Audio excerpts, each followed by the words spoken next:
Hello everyone, स्वागत है आप सभी का हमारे YouTube channel B R agri study में। दोस्तों, आज की इस वीडियो में हम डिस्कस करने वाले हैं एमएसपी के बारे में। क्या होता है एमएसपी और इसे कौन जारी करता है, एमएसपी से किसानों को क्या लाभ होने वाला है। तो अभी जो है एमएसपी 2022 और 23 के लिए जारी हुआ है अभी हाल ही में। तो करेंट एग्रीकल्चर के पॉइंट ऑफ व्यू से बहुत ही इम्पोर्टेंट रहने वाला है, जो कि आने वाले सभी एग्ज़ाम्स के लिए, जैसे IBPS AFO और UPSSC से एग्रीकल्चर से जितने भी एग्ज़ाम आने वाले हैं सभी एग्ज़ाम्स के लिए बहुत ही इम्पोर्टेंट रहने वाला है। तो वीडियो को एंड तक ज़रूर देखें।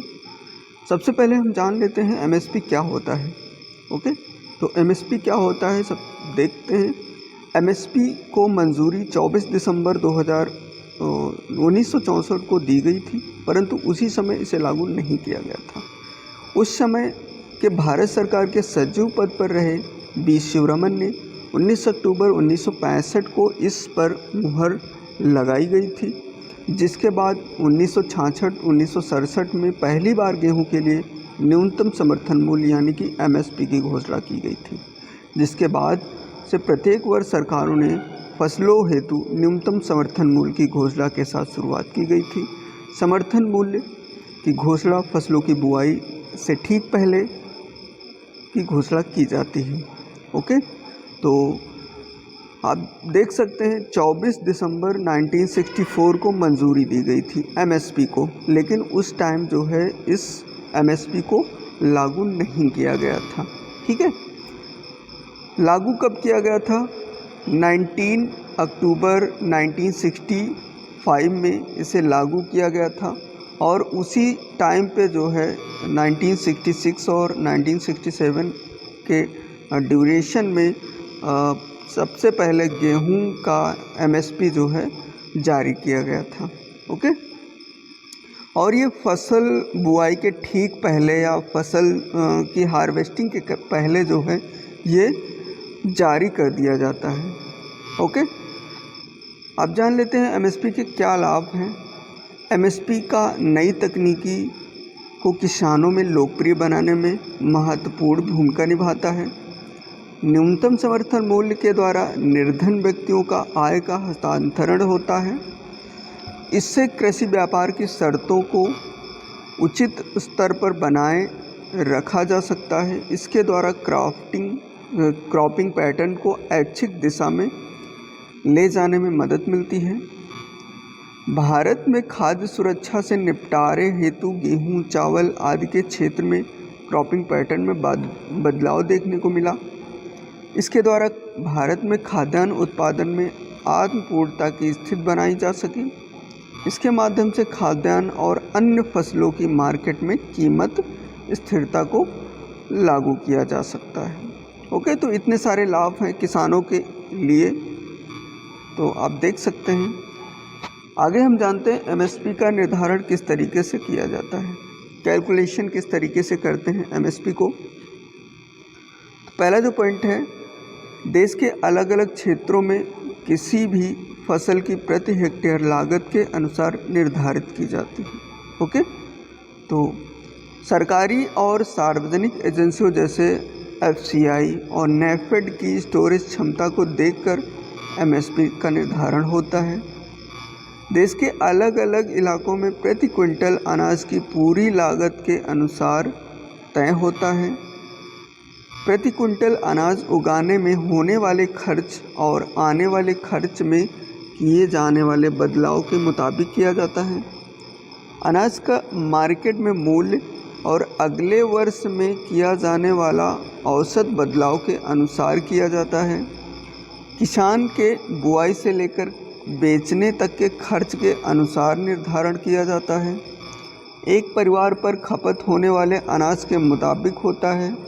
इसके अलावा अनाज के भंडारण, ले जाने का खर्च, लगने वाले टैक्स, बाज़ार की मंडियों का टैक्स और अन्य फ़ायदे और नुकसान के मुताबिक इसका कैलकुलेशन किया जाता है।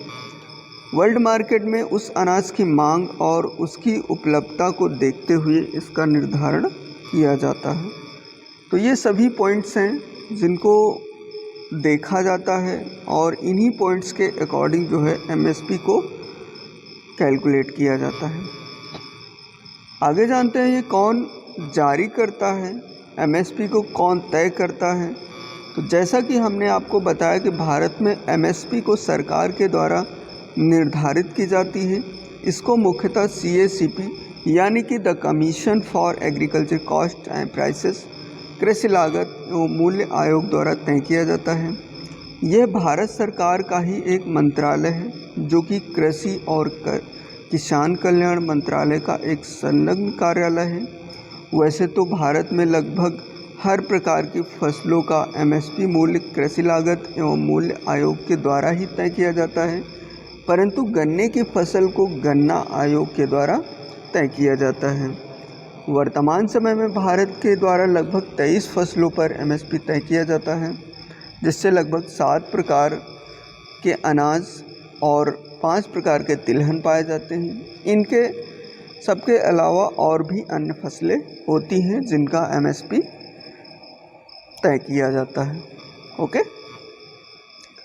तो आगे देखते हैं हम जो 2022 और 23 के लिए जो एमएसपी अभी जारी किया गया है उसके बारे में देख लेते हैं। सबसे पहले हम जान लेते हैं पैडी जो कॉमन पैडी होता है उसका जो है 21-22 में 1940 रुपये प्रति कुंटल था, लेकिन जो 22-23 में बढ़ करके 2040 रुपये प्रति कुंटल हो गया है। तो आपको याद रखना है, कभी कभी क्वेश्चन में ये पूछ लेता है पिछले साल की अपेक्षा इस बार जो है कितना इंक्रीज़ हुआ।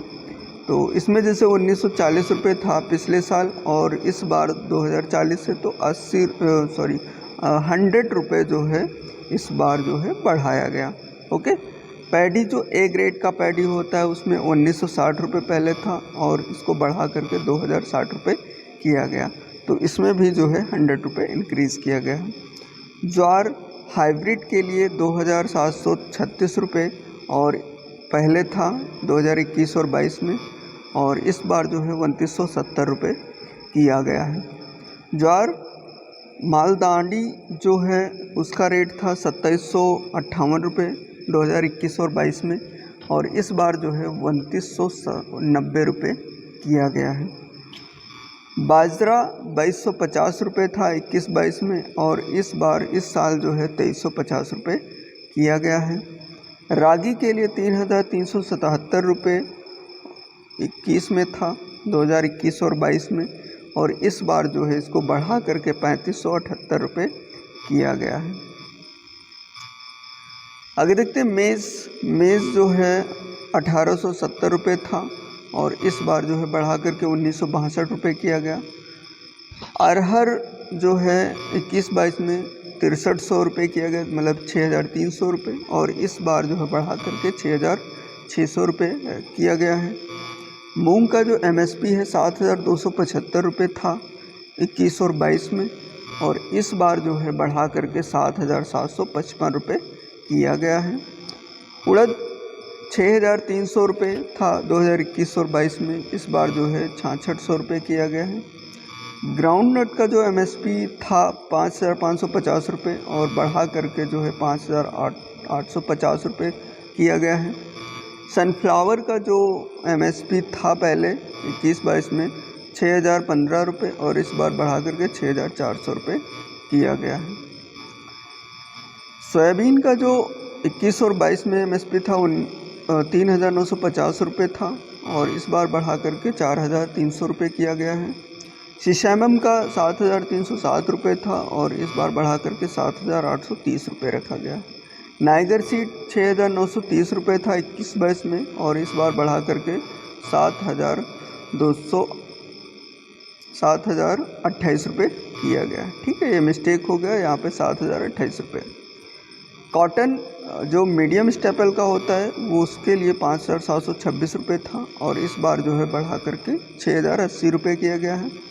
कॉटन जो लॉन्ग स्टेपल का होता है वो 6025 रुपये था और इस बार बढ़ा करके 6080 रुपये किया गया है।